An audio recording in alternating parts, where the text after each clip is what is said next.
My background is primarily tech startups, so I'm certainly have a little bit of experience dealing with surviving mostly, not so much thriving, but certainly related to innovations. We have St. Hong. He founded Universal Processing back in 2003 and has been acting as a CEO for over 20 years. I'll just mention one thing because I know he probably won't say it. He was the top 10 CEOs in finance, awarded by Finex in 2017. So, Sing, please tell us a little bit about your experiences. Well, I founded Universal Processing with the mission to serve AAPI community and immigrant business owners because I just saw that there were no companies out there. There were no financial technology companies out there that really wanted to interact with minority communities in their language or care to service those small business owners. And in addition, I've made it my mission to mentor the future financial technology professionals and give them access to the American dream.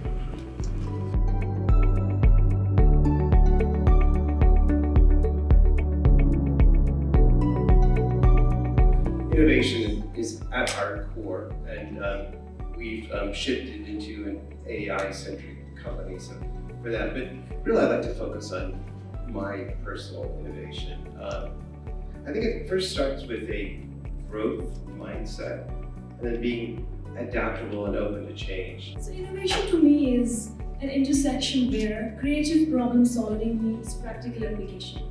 It's not just about inventing something entirely new. It could be improving existing processes, products, and ideas to better meet our customers' and society needs and challenges. Innovation for me is survival.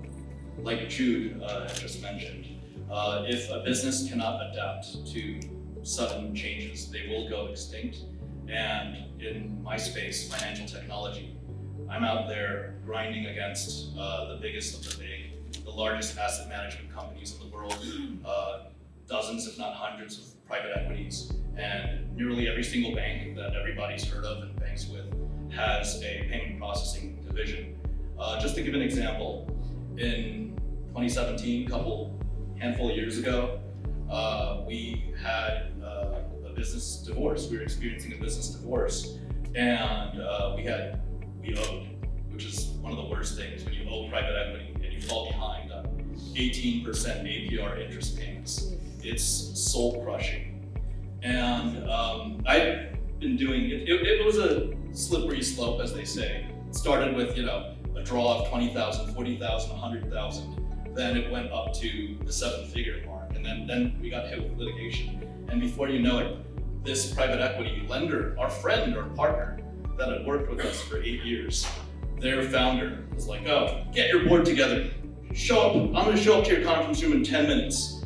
And then, in 10 minutes, he's 6 blocks away. It's Midtown Manhattan. He comes over and he's like, "Oh, well," I'm like, "What about the partnership? What about the 8 years?" He's like, "I'm about to declare a material adverse change in your company, and if you do not figure it the heck out," he didn't say heck, by the way, "then I'm gonna roll you up and you will cease to exist."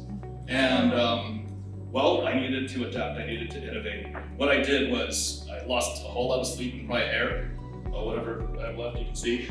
And I re-innovated and redesigned our compensation plan. And it sounds counterintuitive, but we paid our producers even more than any of the large banks that I've worked with in the past. And the sales went up, and like Mark Cuban said, sales solves everything. I had to borrow from family, paid off so that I was under leverage points, and we made it out. If I did not adapt, then I would not have survived in that case. Great story. So Saint, I want to come back to you because you very briefly, I think you put some inspirations in our minds. I would like to go back to you and have you talk a little bit more about your personal journey and some of the challenges, when you started your business and having gone through this journey, and maybe tell us a little bit more of these big challenges that you had to overcome and how did you do that?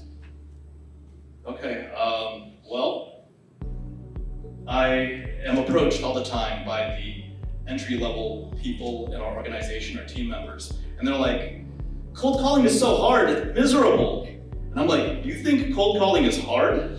Back in my day, I started by lugging big pieces of machinery, terminals, equipment, door to door, 5 boroughs through the subway. And if you think sitting in an air-conditioned, comfortable office making phone calls is difficult, what about going through ducts, vents, going under the cabinets in a bodega, running Cat5 cable, running phone wires? I mean, it's really horrible when you see dead New York City rats and cockroaches in there, and you still gotta get the job done. And you know what's worse than dead rats and cockroaches? Ones that are alive, right? So I always say that I never forget where I came from, and it started as a terminal installer. Then I was a customer service agent for a couple of years. Then I was a salesperson, then a sales trainer. And I moved up through the ranks for about 7 years, working for 4 of the top 10 banks, publicly traded banks in the United States.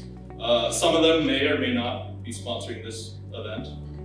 Yeah. So that said, the bank that I was last at, they said it's all about the right relationship. The right relationship is everything.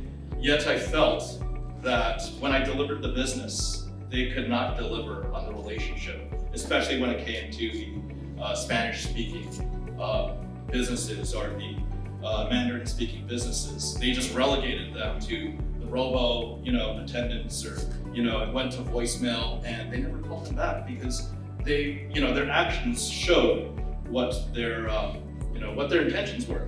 And I had to make a change. A couple months later, I resigned, and I built Universal Processing to service minorities and immigrant business owners in their language, preferably face-to-face if possible. And it's been a great 21 years.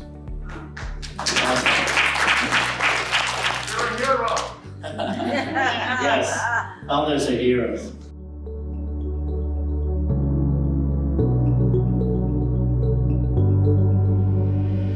We're calling the AC, the AI Safety Institute, is kind of bringing together industry, civil society, academia into one room with government so that we can craft guidelines and coordinate research and actually do direct evaluations that make sense and that add value to the ecosystem.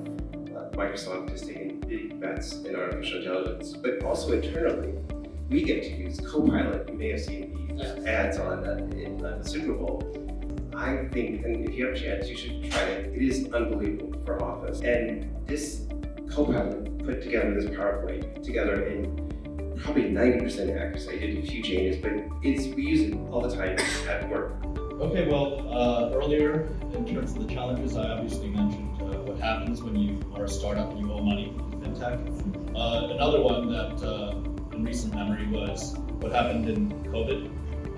At the beginning of COVID in the US, New York City was ground zero, I think effectively. And I remember March 13th, 2020, where we were told to all go home. I was scared. I didn't say I was scared, but my colleagues all said, "See, I'm scared." I'm like, okay, I'm scared too. And a lot of other CEOs, majority of other CEOs owning fintechs, they went to, I've never been to these places, like Big Mountain, Big Bear, something like that, Paris, Miami on their yachts. And I stayed in New York, and I thought about how to adapt. And the only thing I could think about was, how much funds do we have left? How many people can we help? How many people can we save? And we spent the majority of what was in our bank accounts after paying out our employees to import KN95 masks, 16,000 of them from mainland, and nobody wanted to go along on a ride along with me, and I don't have a valid driver's license. I'm a real New Yorker guy, so yeah, I asked and begged my colleagues, and they were scared, but we went and we led by example, and we gave masks to the hospitals, then we gave masks to our local clinics, to our dentists, to grocery stores, liquor stores, pharmacies, and then even business owners that didn't do business with us, they called in, and I was like, sure, you can get masks, as long as we have them, and we only left about 500 for ourselves. That said, we got picked up by Forbes. We also got recognized by US PAC, and they saw that later on we pivoted right after the mask initiative. We pivoted to not even doing sales. We turned ourselves basically into a small business aid agency, a consulting agency. We didn't want to fire anybody, we didn't want to terminate anybody, we didn't lay anybody off. The executives and the shareholders and the co-founders all deferred we didn't pay ourselves.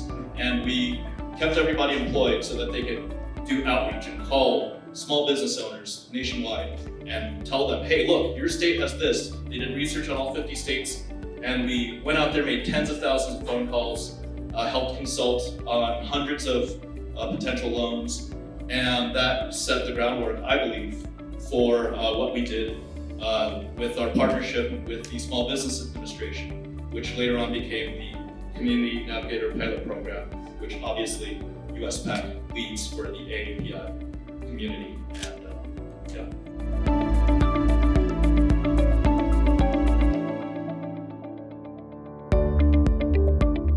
My office is tasked to investigate all of those suicides, and that takes a lot of time. One of the ways that we're using AI is I actually met with some researchers that were doing natural language processing in this realm of kind of like how people speak. The way that they speak is different, and we can learn from that.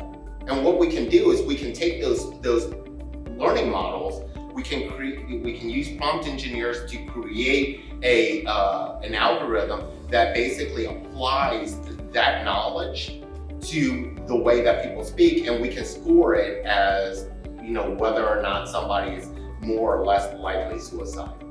Well, in terms of AI, I know what I don't know, but I know how I feel about it. And as an immigrant that's come over in the 80s, obviously a lot of people have watched Terminator, Skynet, the robots taking over, singularities, and it fills me with fear and anxiety. However, I am noticing that I cannot ignore it.